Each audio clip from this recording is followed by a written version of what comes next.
อันนี้คือหน้าที่ใส่กันแดดแล้วก็ใส่บาสออนมันจากที่ลงอันนี้เนี่ยสลัดจะมาลงกันลองดูนะครับเดี๋ยวก็ลงแห้งหรอกเพราะว่าสลัดไม่มากนาทางยังก็จะมากเลย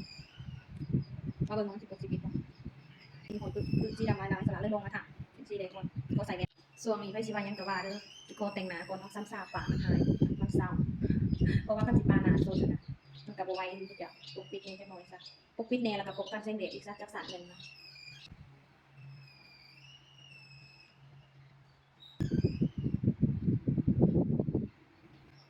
สนามเขาเป็นเมืองเรียนน้อยนะพี่จ๋าเพราะว่าขั้นเมืองเรียนใหญ่เราไม่น่าใส่แล้วมันหนักเมืองไรมันคิดหน้าโม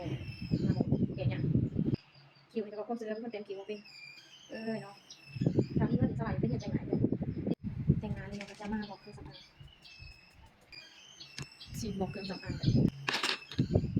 งานพิวนะติ๊กต็อกจะประมาณน้ำไม่บางกะลงเอาดูไปประมาณนี้ก็ลินได้กับว่าเห็นแล้วเนาะแต่งงานมีความสุขในวัย34 จะได้สิ่งที่ความสุขเขาจะแต่งเขาไปเห็นเป็นที่แบบโอเคนะซอยในร้านเลยเนี่ย